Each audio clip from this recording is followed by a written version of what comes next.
दोस्तों नमस्कार। मैं अभी दिदियापाड़ा के एक ऐसे principal sir mister Natwar sir के साथ में हैं।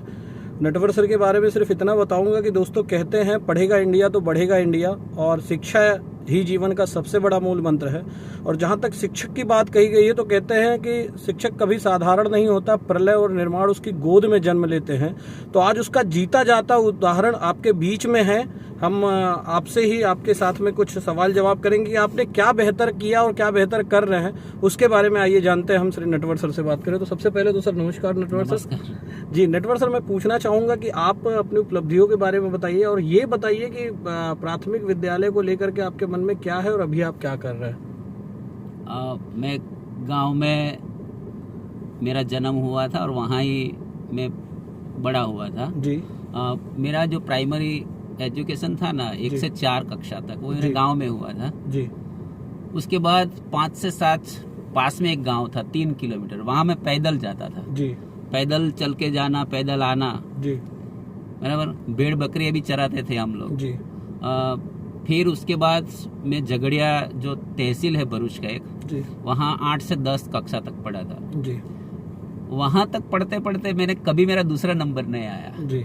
5वीं कक्षा से लेकर मेरा कोई भी रिजल्ट देख लीजिए आप, तो मेरा पहला ही नंबर था मेरी कक्षा में। क्या बात है, बहुत बढ़िया। और मैं जब 10वीं कक्षा हुआ जी, तो 50-50 के 4 क्लास थे जी। 10वीं कक्षा के जी। तो उस स्कूल में भी मैं 200 बच्चों में भी फर्स्ट आया था। मेरा नाम आज भी उधर बोर्ड पे है जी। और उन लोगों ने मेरे को उस टाइम पे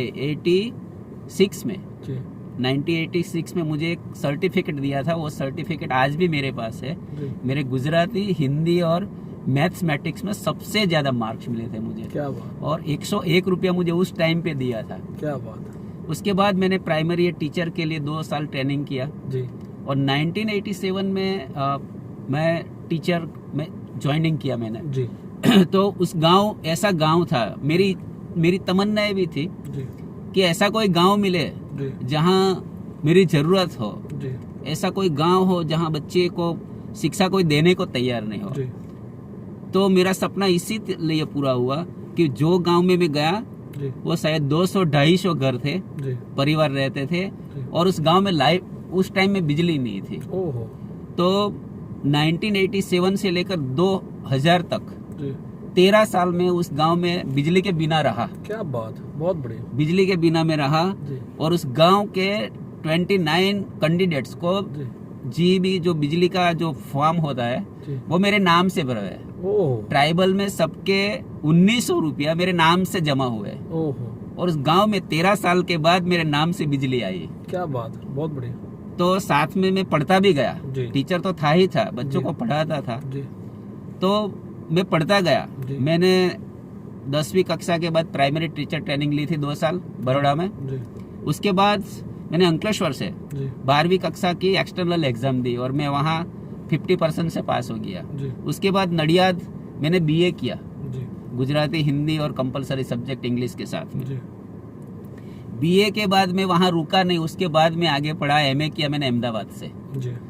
और एमए कंप्लीट करने के बाद आम्बेडकर ओपन यूनिवर्सिटी से मैंने बीएड भी किया। क्या बात। तो इतनी सफर मैंने मेरी जॉब के बाद मैंने की। गजब। शायद 10 साल तक। क्या बात। और ये भी किया कि बच्चों को पढ़ाने का इतना आनंद आता था। बच्चों शुरुआत में जब ज्वाइन किया मैंने जॉब, तो बच्चों के साथ स्कूल में ही सोता था मैं। बहुत बढ़िया। सुबह में बच्चों के साथ दौड़ना और बच्चों के साथ खेलना। मैं जितना जानता हूँ कि अभी आज के समय में आप किसी विद्यालय में पदस्थ हैं और वहाँ पे जो बच्चों की संख्या है वो लगभग कुछ 545 है। हाँ, तो उस जर्नी के बारे में मैं जानना चाहता हूँ, क्योंकि आज लोगों के मन में एक भ्रांतियाँ हैं या लोगों के मन में है कि सरकारी स्कूल में इस तरह की शिक्षा व्यवस्था नहीं होती है और शायद 100, 150, 200 से ज़्यादा किसी सरकारी स्कूल में बच्चे होते भी नहीं।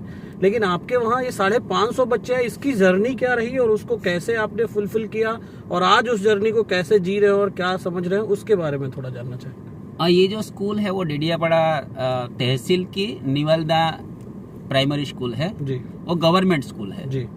मैं उस स्कूल में आया 2007 में जी। तो 2007 में जब मैं आया था तब बच्चे थे उसमें 400 के आसपास। अभी मेरे को फिक्स उसका वो नहीं मालूम, लेकिन 400 के आसपास थे जी। उस टाइम पे हम लोग 7-8 टीचर थे जी। आज 13 टीचर्स हैं जी। तो हम लोग टीचर्स इतने अच्छे हैं, इतने उत्साही है और नॉलेजेबल भी है जी। कि वो टाइम पे आ जाते हैं। मैं इंचार्ज प्रिंसिपल हूँ, हमारे प्रिंसिपल है, मैं इंचार्ज प्रिंसिपल हूँ, मतलब कि मैं असिस्टेंट 1 हूँ। जब मेरा प्रिंसिपल नहीं हो तो मुझे स्कूल संभालना पड़ता है। तो हम असिस्टेंट टीचर जितने भी है, आज हमारे पास 12 प्रिंसिपल के अलावा हम लोग 12 टीचर हैं और इतना काम करते हैं। कभी किसी को बोलना नहीं पड़ता है कि 10:30 बजे आना है, 5 बजे जाना है। 10:30 बजे से पहले सब टीचर आ जाते हैं और अपनी अपनी मेंटली प्रिपेयर होके आते हैं कि आज स्कूल में क्या करना है हमें। क्या बात। तो ये गवर्नमेंट स्कूल होने के बावजूद भी डेडियापाड़ा के तहसील है, हमारा थाना लगता है, उसके आसपास जितने भी प्राइवेट स्कूल है, शारदा देवी विद्यालय है, एंजल्स इंग्लिश मीडियम स्कूल है, लिटिल फ्लावर्स है, सारे के सारे स्कूल से बच्चे हमारे यहाँ आते हैं। गवर्नमेंट इंग्लिश मीडियम छोड़ के, गुजराती मीडियम छोड़ के हमारे यहाँ बच्चे आते हैं। बहुत बढ़िया। इनका सारा श्रेय हमारे टीचर्स को जाता है। बहुत बढ़िया। सब टीचर्स अच्छा काम करते हैं। हमें जो 12 जो छुट्टी मिलती है, 1 महीने में 1 CL मिलता है, वो 12 CL भी नहीं भुगत पाते हैं टीचर। इतने अच्छे हैं, इतने उत्साही है, इतना अच्छा काम करते हैं। तो मैंने कभी भी चांस मिला है, जैसे 15 अगस्त हो, 26 जनवरी हो, तो हम बार बार टीचर्स को उनका सम्मान करते हैं। क्या बहुत अच्छा काम कर रहे हैं। तो उससे भी उनका हौसला जो है और बढ़ता जाता है। बहुत बढ़िया। तो आज 400 से लेकर हम लोग कम्प्लीटली 540 बच्चे हैं हमारे पास। क्या बात है। 5540। तो ये अच्छा है। और इस जर्नी की अगर हम बात करें तो ये जो बच्चे आपने बताया कि इंग्लिश मीडियम छोड़ के आ रहे हैं और जगहों पे छोड़ के आ रहे हैं, तो क्या पुराने कोई ऐसे बच्चे हैं जो आज किसी सरकारी पद पे जा करके पदस्थ हुए हो, जो आपके पढ़ाए बच्चे हो, या कोई ऐसा एग्जाम्पल मिला हो जो विदेश में कहीं जा करके कुछ अच्छा कार्य कर रहे हो? ऐसे कोई अगर प्रेरणा हो तो बता सकते हैं। ऐसे बहुत सारे बच्चे हैं। मेरी खुद की बच्ची मेरे पास में पढ़ती थी 3री-4थी कक्षा में, उसने रसिया से MBBS किया। Oh very good. तो और अभी MCI की तैयारी चल रही है। बहुत अच्छा, बहुत अच्छा। यानी आपने खुद की बच्ची को भी सरकारी स्कूल में पढ़ाया। बहुत बड़ी बात है। देखिए ये बहुत बड़ी बात है। मैं प्राइवेट विद्यालयों से जुड़ा हुआ हूँ और मैक्सिमम लोग अपने स्कूल में नहीं पढ़ाते क्योंकि वो सोचते हैं कि चलो ठीक है क्या है, लेकिन ये एक ऐसे उदाहरण है कि जो अपनी बच्ची को भी उसी विद्यालय में पढ़ा रहे हैं और आज इन्होंने बताया कि MCI जा करके रशिया से करके आई है। जी सर, तो ये तो जर्नी जो रही आपकी रही, इसके बारे में मैं सिर्फ इतना जानना चाहूंगा कि जैसे आप तो क्रेडिट ले नहीं रहे हो कि सारे क्रेडिट आपने आपके शिक्षकों को दे दिया, मैं समझ रहा हूँ। आप प्राचार्य हैं वहाँ पे और प्रधानाचार्य हैं और इन्होंने आपके सामने बताया कि कोई क्रेडिट नहीं लेना चाह रहे क्योंकि ये कर रहे हैं। मैं ये जानना चाहूँगा कि आपको भी कहीं अगर मैं गुजरात गवर्नमेंट की बात करूँ तो गुजरात गवर्नमेंट के लेवल पे या नेशनल लेवल पे कभी आपको इस कार्य के लिए प्रोत्साहित किया गया सरकार की तरफ से भी? हाँ, हमें क्या है कि कोई भी आता है हमारे स्कूल में, कोई इंस्पेक्शन के लिए या विजिट के लिए, तो जैसे हमारा कैंपस देखते हैं, बच्चों को मिलते हैं, टीचर से थोड़ी डिस्कस होती है, तो अच्छा होता है। और हमें जैसे मेरे को पर्सनली कोई ऐसा नहीं मिला है, मतलब हमारी स्कूल हमेशा प्रमोट हुई है। क्या बात। हमारी स्कूल पूरे तहसील में, हमारे तहसील में और हमारे नर्मदा डिस्ट्रिक्ट में फेमस है आज हमारी स्कूल। कि निवलदा एक ऐसी स्कूल है जहाँ प्राइवेट स्कूलों से बच्चे गवर्नमेंट स्कूल में आते हैं, जैसे हमारी स्कूल से कोई प्राइवेट में नहीं जाता। बहुत बड़ी बात है। और जैसे हमारे स्कूल में इतने सारे बच्चे, इतने टीचर्स हुए हैं इस साल में, लगभग 1957 में स्कूल शुरू हुआ था जी। तो ये 60-65 साल में बहुत सारे वर्ग 3 के हुए हैं, वर्ग 2 के भी बहुत सारे बच्चे, जैसे हमारे मामलतदार कचेरी डेडियापाड़ा वहाँ नितेश गोहिल जो एक लड़का है वो क्लास 2 है। क्या बात है, बहुत बढ़िया। ऐसे कई लड़के हैं। आर्मी में भी बहुत सारे युवा लोग। क्या बात है। आर्मी में भी नहीं तो 10 से ज्यादा हमारे लड़के हैं। क्या बात है, बहुत बढ़िया, बहुत बढ़िया। तो बस सर लास्ट और आखिरी में सिर्फ इतना चाहूंगा कि आज के समय में जो विद्यालय चल रहे हैं या जो प्राइवेट विद्यालय भी हैं, जो भी शिक्षक हैं, जो भी इस वीडियो के माध्यम से जानेंगे, उनको आपका कोई एक छोटा सा संदेश आपके तरफ से? बस मेरा टीचर्स लोगों को यही संदेश है कि गवर्नमेंट हमें इतनी सारी तनख्वाह देती है जी, तो हमें काम करना चाहिए। कोई आए, हमें देखे ना देखे, पर हमें दिल से जी। और ये जो बच्चे हैं वो भगवान का रूप है, बहुत बड़ी तो उनके लिए जो भी हो सके उतना उत्साह से हमें करना चाहिए। हमें तनख्वाह मिलती है, हमारी संतुष्टि है, और आज यही बताना चाहा आपके माध्यम से मैं, बहुत बढ़िया, कि सभी टीचर जितना हो सके अपने जितनी भी कैपेबिलिटी है वो रखे ना, बच्चों को लिए खर्चे, बस वही। और एक आखिरी हमारे जो नन्हे मुन्ने विद्यार्थी हैं उनके लिए कोई संदेश?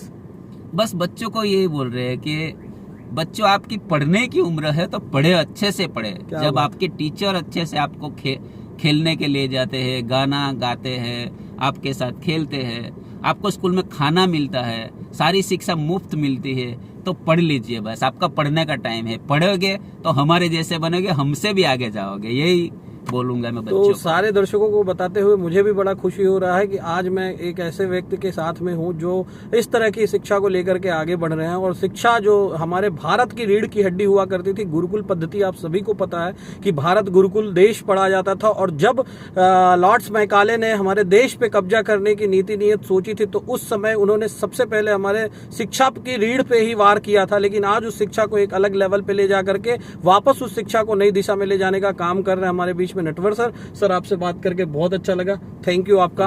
आप सभी को धन्यवाद। हमारे साथ बुधिया सर भी हैं जो रिटायर्ड हैं पुलिस से, भी पुलिस से रिटायर्ड हैं, उनका भी हम स्वागत करते हैं। और साथ में बैठ करके उन्होंने भी इस समूचे बात को साक्षी रहे। तो सर अगेन पुनः धन्यवाद आपका, आप सभी का धन्यवाद। अगले किसी वीडियो में मिलेंगे, तब तक के लिए जय हिंद, जय Bharat. Thank you all of you.